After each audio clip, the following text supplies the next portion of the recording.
A política industrial, ela procura responder a um desejo, um anseio, né, de retomar a importância da indústria no país, né? O Brasil ele tem uma crise muito grande de desindustrialização, como o Bira falou, né? De 2013 a 2019, a gente perdeu 28 mil indústrias no país. Inclusive, a própria Bahia perdeu grandes plantas industriais, né, emblemáticas, simbólicas para o desenvolvimento não só do país, mas também do Estado, né, da região toda. E a indústria de transformação ela foi perdendo capacidade, foi perdendo importância no PIB.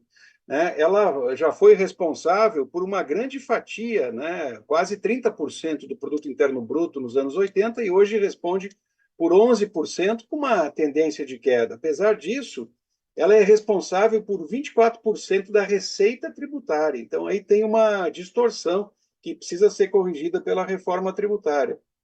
67% da atividade de pesquisa é feita pela indústria, né? A manufatura, a indústria, ela demanda muita inovação, muita pesquisa, muita contratação de laboratórios, muita experiência com novos materiais, né? Os empregos formais também são estimulados pela indústria mais do que qualquer outro setor. E posições de trabalho mais qualificadas, mais bem remuneradas, que geram mais renda, né? Mais dinamismo, inclusive regional, urbano, com salários nitidamente, em média, maiores, né, que outras áreas da economia. Então, aqui tem uma série de estatísticas, né? Depois eu evidentemente passo esses slides para o Senji, para o Bira, para depois colocar à disposição lá no site do sindicato. A indústria ela é realmente muito importante para o Brasil, assim como é para qualquer país, né? Então, aqui tem umas questões bem pontuais, assim, mais ligadas à economia industrial, à ciência econômica, né? A gente diz na economia que a indústria, pela sua natureza, pela sua natureza técnica de produção, ela gera mais transbordamentos, né? Ela gera mais spin-offs, né? Ela gera mais encadeamentos produtivos, tanto para frente quanto para trás, né? Imaginem, por exemplo, uma planta automotiva, né? É uma cadeia longuíssima, né? Milhares de peças, de elementos, de materiais por centenas de fornecedores, né? Então, a indústria realmente ela produz um dinamismo muito grande para qualquer economia. Capacidade de encadeamento, difusão do progresso técnico, economias de escala e a indústria ela produz bens que aumenta a demanda, que aumenta a compra, o consumo, na medida que aumenta a renda dos consumidores. Isso serve também para exportação, né? Diferente da agricultura, cuja produção não aumenta quando aumenta a renda dos consumidores, né? Tem uma certa elasticidade maior para a indústria, né? O nosso PIB, vocês podem ver aqui um gráfico que vai de 1980 a 2019, ele é muito irregular, né? O crescimento do PIB brasileiro. Então, a indústria também tem uma parcela de responsabilização nisso. Se nós tivéssemos uma indústria mais pujante, mais estabelecida, com políticas mais perenes, certamente nós teríamos mais estabilidade econômica. Esse gráfico também mostra aqui o declínio da manufatura, né?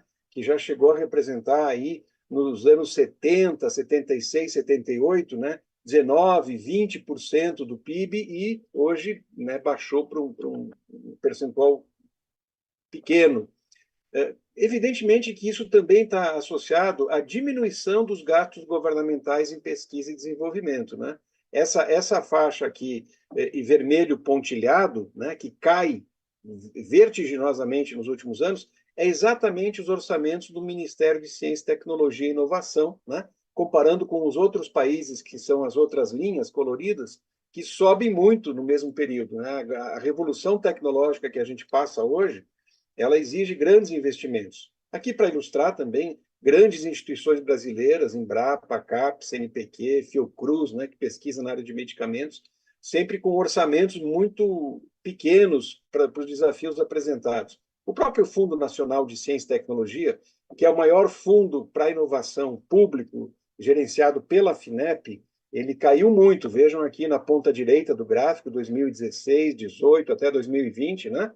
Comparando com 2013, 14, uma queda brutal.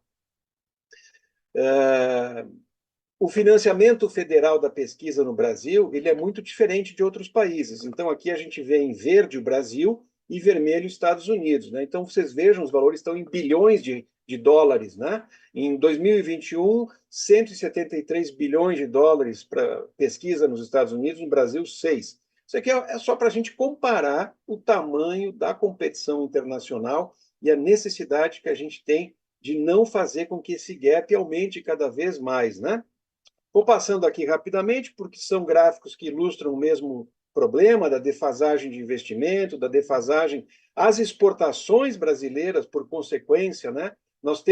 Somos a 10ª economia do mundo e temos menos de 2% do volume de comércio internacional. Isso tem que nos dizer alguma coisa, né? Existe uma baixíssima competitividade internacional do Brasil, que infelizmente exporta basicamente commodities, né? Commodities agrícolas, minerais, que têm um valor agregado baixo, que não contribuem com o dinamismo para a economia nacional, assim como contribui a indústria, né? E os serviços de alta tecnologia que a indústria sempre puxa, né?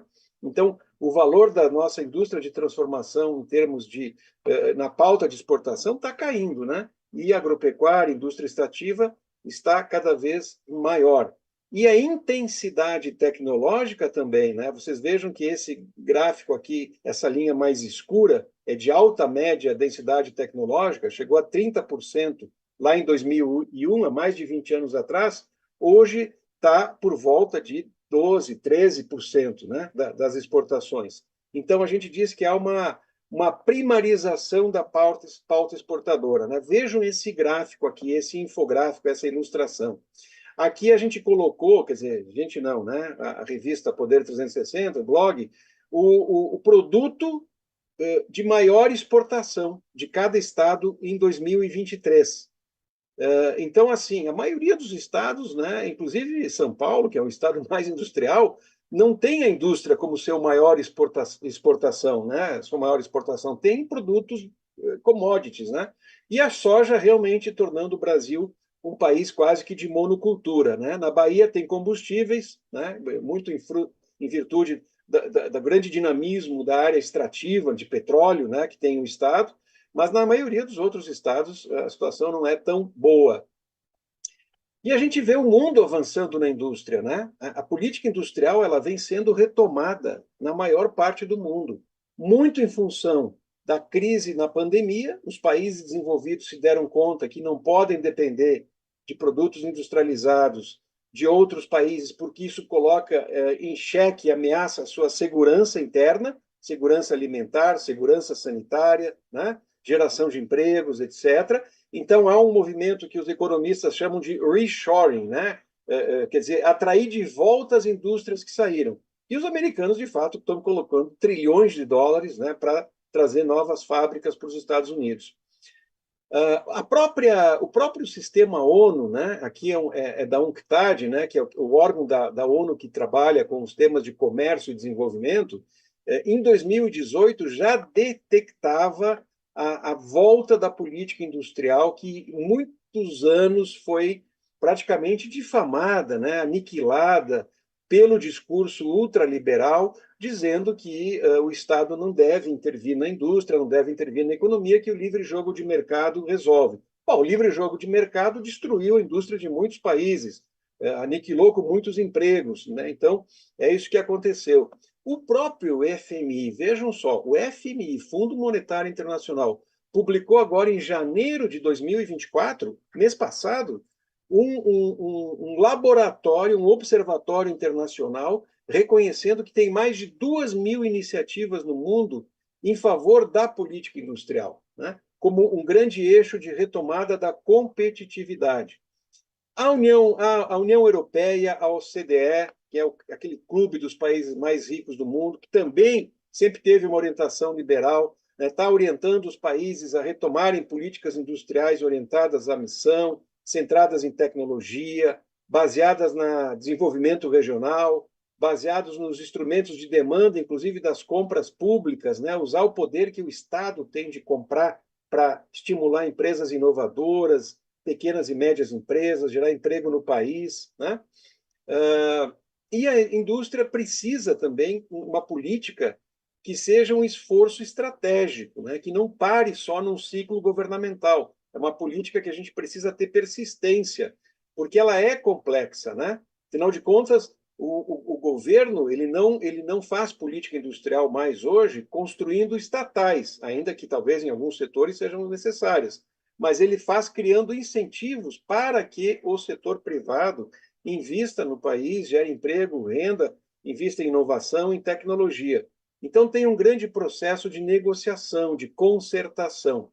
Vejam aqui as áreas de fronteira que as novas políticas industriais estão sendo implementadas no mundo todo, né? Eu peguei o exemplo aqui da União Europeia, que tem uma estratégia industrial robusta, bem simbólica e representativa, né?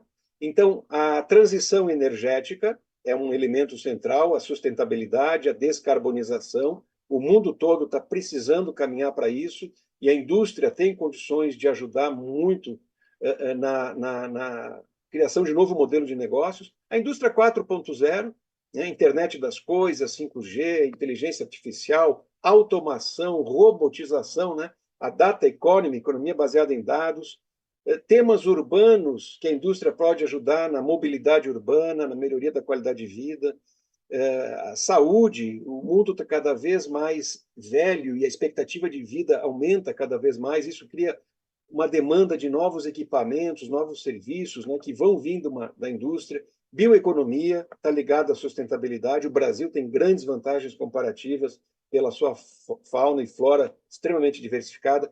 Economia circular está ligado a isso, né? O tema da recuperação e da reciclagem.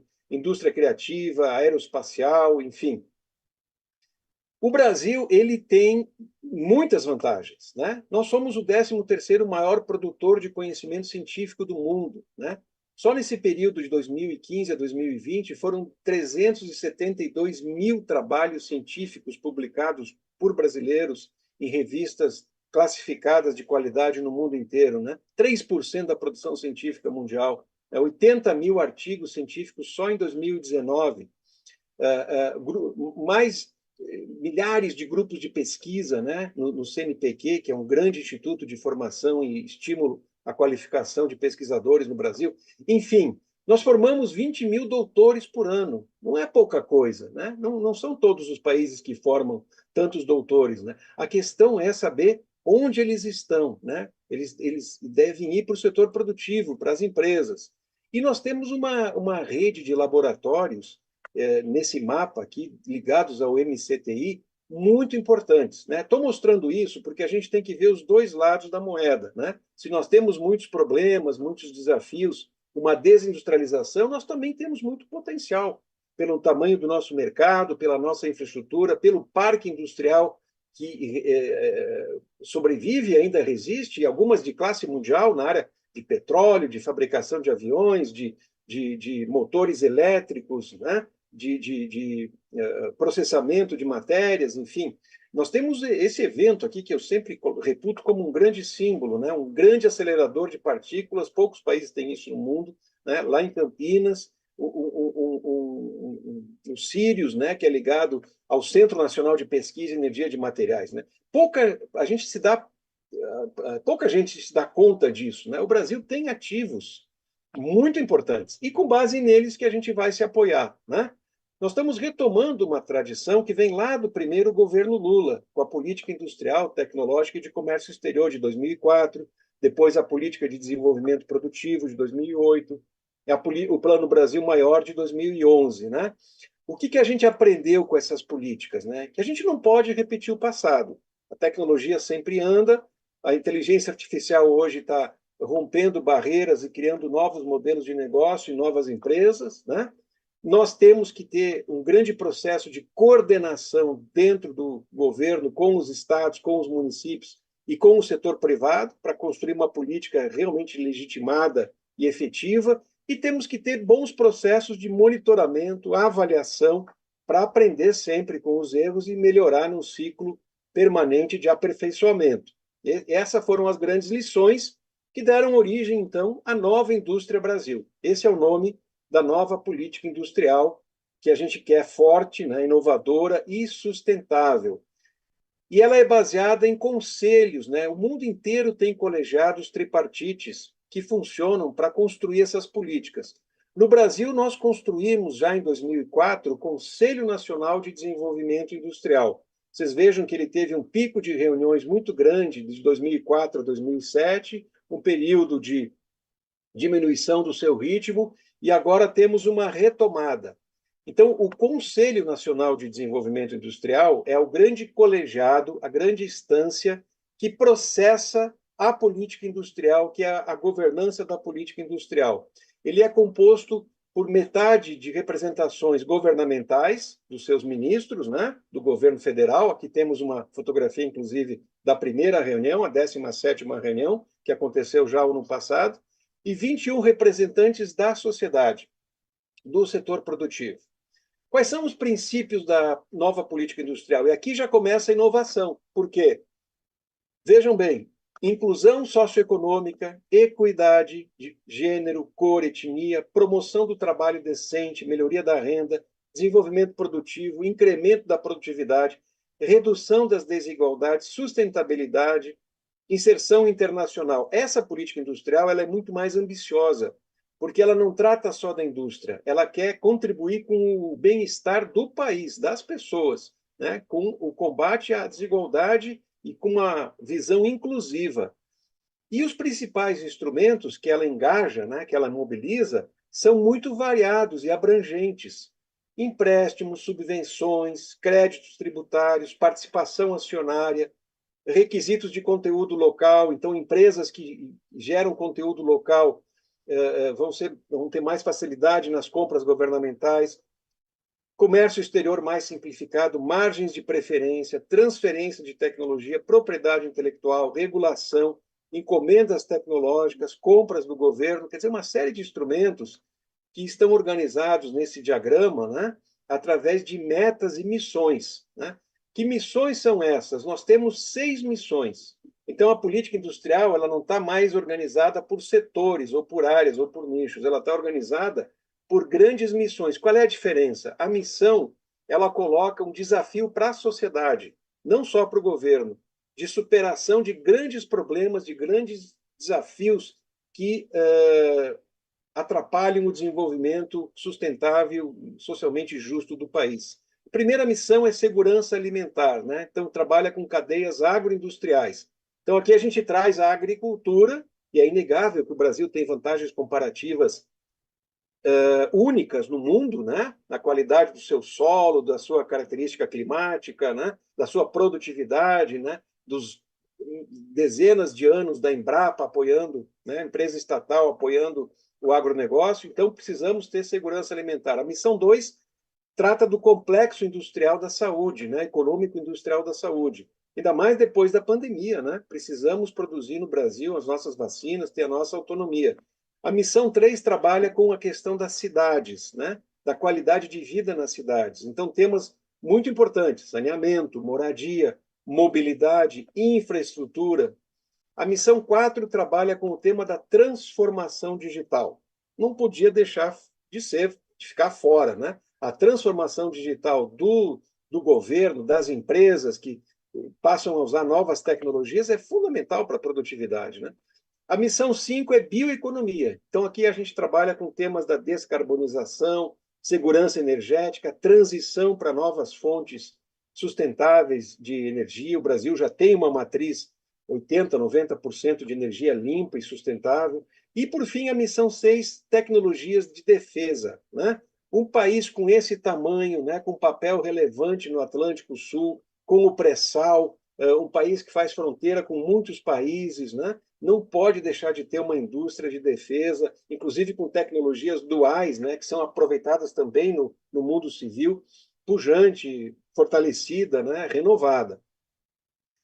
Eu não vou ler tudo isso aqui, evidentemente, vocês nos slides têm os links para acessar, mas cada missão tem metas aspiracionais, que são metas de longo prazo, de 10 anos, e estão sendo desdobradas para um perfil mais executivo nesse momento, e os grandes desafios. Então, aqui tem a missão 1, por exemplo, que é a missão da agroindústria. Qual é a grande meta? aumentar a participação do setor agroindustrial no PIB agropecuário de 23% para 50%.